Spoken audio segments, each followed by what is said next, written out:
Good morning my dear student, myself Thakur Jaswant. आज हम standard 10 subject Sanskrit unit 9 चक्षुष्मान अंध एव का अभ्यास करेंगे। चक्षुष्मान अंध एव मीन्स, यहाँ पे मैंने ग्रोसरी में फर्स्ट ही लिखा है, blind in spite of having eyes. आंखें हुए आंखें है फिर भी अंधा इंसान, ऐसी बात यहाँ पे की गई है। क्यों आंखें हैं फिर भी अंधा?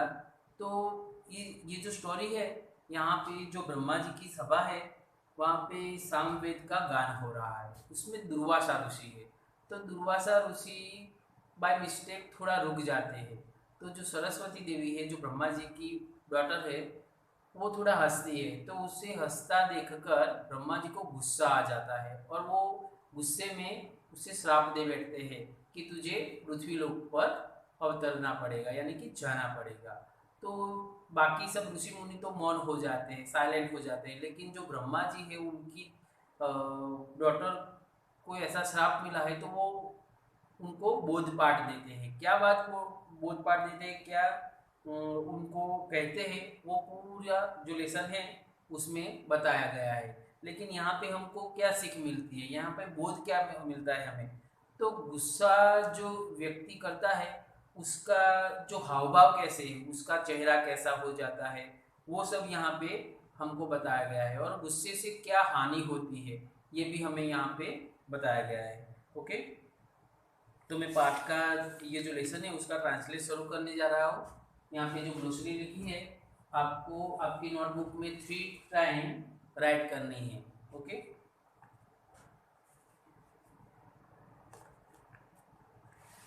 फर्स्ट है अथ ताम तथा सप्ताम सरस्वतीं दृष्ट्वा पितामहो मंगलपटनेव स्वरेण आशाः पुर्यन् सुधीरम दुर्वासम उवाच।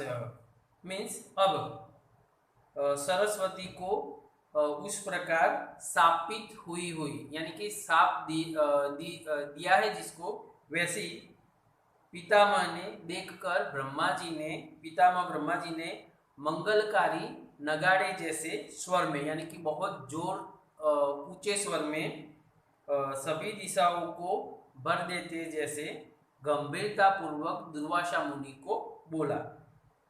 उवाच यानी कि कहा, ब्रह्मन यानी कि हे ब्राह्मीण, ब्रह्मन मीन्स ब्राह्मण, यहाँ दुर्वासा मुनि के लिए ही ये वर्ड्स है। ओके, न खलु साधु सेवितोयम पंथः येनासि प्रवृत्तम, यानी कि आप जिस रास्ते पर चल रहे हो, आपने जिस मार्ग को चुना है, वो अच्छे इंसान उस पर चलते नहीं हैं। निहत्ये परस्तात्, आपको ये जो रास्ता है वो बाद में आपको मार भी सकता है। ओके, इंद्रिया स्वमुत्थापितम ही रजः कलुषयति दृष्टिम अनक्षजिता, यानी कि ये जो इंद्रिय रूपी अश्व यानी कि घोड़े, ओके, इंद्रिय रूपी घोड़ों के द्वारा उड़ाने में आएली, यानी कि इंद्रियों के घोड़े के रूप में जो रज यानी कि जो मिट्टी है वो उड़ रही है, वो चंचल आंख वाली, यानी कि जो बहुत चंचल प्रकार के होते हैं, वो उनकी दृष्टि को मलिन यानी कि खराब कर देते हैं। कियत दूरम वा चक्षु रिक्षते, या फिर क्या बोलते हैं, ये जो हमारी आंख है वो कितने दूर तक देख सकती है, ऐसा कहते हैं। विशुद्धया ही धिया पश्यन्ति कृतबुद्धयः सर्वान अर्थान असतः सतोवा। मीन्स, शुद्ध बुद्धि से ही, यानी कि अच्छी बुद्धि से ही हम शुद्ध बुद्धि वाले सब सच्चा और झूठा यानी कि सही और गलत विषयों को हम देख सकते हैं, अच्छी बुद्धि वाले इंसान ही। ओके, निसर्ग विरोधिनी चेयम पयः पावकोयोरिव धर्म क्रोध केत्र वृत्ति है। मीन्स, ये जो निसर्ग मीन्स प्रकृति, ये जो हमारा नेचर है वो, तो ये जो प्रकृति के विरोध में करने वाली कृति, ओके, पानी और आग के जैसे, धर्म और क्रोध के एकत्र वृत्ति जैसी है, यानी कि दोनों एक जैसे मिलने की वृत्ति है। आलोकम अपहाय कथम तमसी निमज्जसी। आलोक मीन्स प्रकाश, ओके। तो यहाँ पे कहा कि प्रकाश को छोड़कर आप अंधकार में क्यों डूब रहे हैं, निमज्जनसी यानी कि डूबना। क्षमा ही मूलम सर्व तपस्याम, यानी क्षमा ही सभी तपस्याओं का मूल है। अगर हमसे कोई भूल हो जाती है तो हमें क्षमा मांग लेनी चाहिए, वही सबसे बेटर है। परदोष दर्शन दक्षा दृष्टिरिव कुपिता बुद्धि न ते आत्मदोषम पश्यति। This sentence is most IMP for you, okay. ये जो सेंटेंस अभी मैंने बोला वो बहुत ही इंपॉर्टेंट है, आप अंडरलाइन कर दीजिए, और उसका ट्रांसलेट भी बहुत बार एग्जाम में आ चुका है, ओके। कौन सा है, फिर से मैं बोल रहा हूँ। परदोष दर्शन दक्षा दृष्टिरिव कुपिता बुद्धि न ते आत्मदोषम पश्यन्ति, यानी कि दूसरों के दोष देखने में निपुण, दृष्टि की माफक यानी कि नजर के माफक आपकी यानी कि दुर्वासा मुनि की बुद्धि, क्रोधी बुद्धि, यहाँ कौन सी बुद्धि है, उसकी क्रोधी तो बुद्धि है, वो आपके खुद के दोष देख नहीं पाती। यानी कि ये हमें भी सीख दे रहा है कि अगर हम क्रोधित हो जाए तो हमारे जो अवगुण हैं, ओके, वो हम खुद देख नहीं पाते, ओके।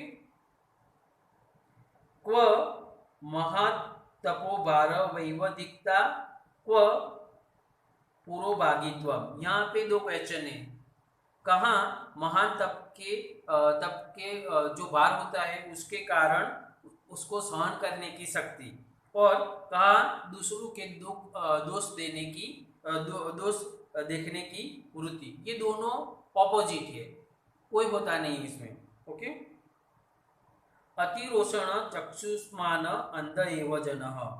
अतिशय यानी कि बहुत, जिस वर्ड के भी आगे अति आता है तो वो पूरा यानी कि फिनिश हो जाता है। अति किसी भी बात में अच्छी नहीं है। जैसे कि हमें कोई फ्रूट ज़्यादा अच्छा लगता है तो हम खाते हैं, तो उसमें अगर अति आ गया यानी एक खाए तो ठीक है, ओके, लेकिन दूसरा खाए तो थोड़ा ठीक नहीं, लेकिन फिर 2-4 और खा जाए तो अति हुआ, तो फिर हम बीमार भी पड़ सकते हैं, ओके। तो अतिरोषण चक्षुष्मान अंध एव जनः, यानी कि बहुत गुस्से भरा हुआ इंसान या गुस्से वाला इंसान आंखें होने के बावजूद भी वो अंधा है, यानी कि आंखें हैं फिर भी वो अंधा कहलाता है, क्योंकि वो क्रोध के सिवा और कुछ देख नहीं पाता।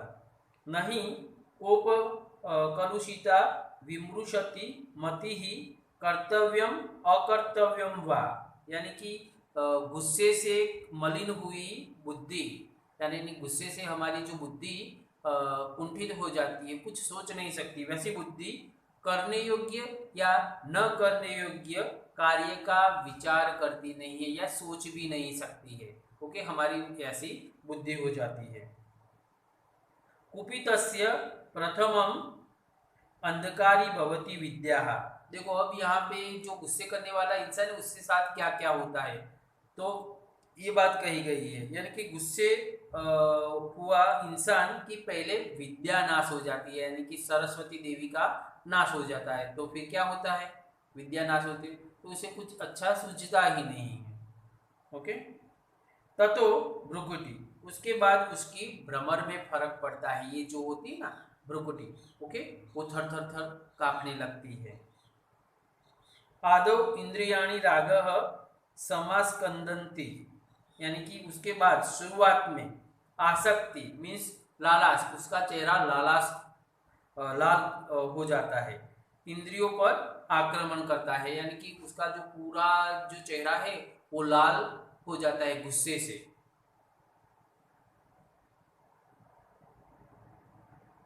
चरमम चक्षुः, और उसके बाद उसकी आंखें भी लाल हो जाती है लास्ट में, चरमम मीन्स लास्ट। आरंभे तपोह गलती, तो शुरुआत में उसका जो त्वक है वो नष्ट हो जाता है, वो सत्कार्य होते हैं वो। पश्चात स्वेद सलिलम, उसके बाद उसको पसीना छूटने लगता है, पूरा शरीर पसीने से लथपथ हो जाता है। पूर्वम अयसह स्फुरति, पहले उसको अपयश मिलता है, यानी कि सभी जो गुस्से वाले इंसान को देखते हैं तो उसको नकारते ही है। ओके। अनंतरम अदर, और फिर उसका जो निचला अदर यानी कि ये जो नीचे का जो होठ है हमारा लिप है वो कांपने लगता है। आप देख सकते हैं कि जो गुस्से वाला इंसान होता है क्या बोलता है उसको खुद को ही मालूम नहीं होता, वो भी ऐसे कंपन जैसे उसका शरीर भी वाइब्रेट होने लगता है, उसके होठ भी वाइब्रेट होने लगते हैं, उसकी आंखें लाल होती है, उसका चेहरा पूरा लाल होता है। यही हमें यहाँ पे बताया गया है। कथम लोक विनाशे ते विस्पादप शिव जटावल्कलानी जातानी। देखो यहाँ पे क्या कह रहे हैं ब्रह्मा जी, लोगों के विनाश के लिए आपने जटा और जो वल्कल वस्त्र है वो जहर के जैसे, जहर के जाड़ यानी कि पॉइजन के वृक्ष के जैसे क्यों हो गए हैं। आपने तो ये जो ऋषि मुनियों का जो वेश होता है वो कौन सा होता है, भगवा होता है। ओके, तो वो बहुत अच्छा होता है, हम उनको देखकर ही हमारे मन में क्या होता है, प्रणाम करने की भावना पैदा होती है, उनके लिए मान सम्मान बढ़ता है। लेकिन यहाँ तो ये क्या कह रहा है कि आपने जो वेश पहना है वो कौन से कैसे लग रहे हैं कि जैसे पॉइजन का वृक्ष खड़ा हो वैसे आप लग रहे हैं। अनुचिता खलु अस्य मुनिवेशस्य हारेष्टिरिव वृतमुक्ता चिरवृत्ति। हकीकत में तो ये मुनिवेश की हारमाला जैसी सदाचार रहित आपकी जो वृत्ति है, जो मनोवृत्ति है वो अनुचित हो गई है। सैलुस मीन्स नट, एक्टर। ओके।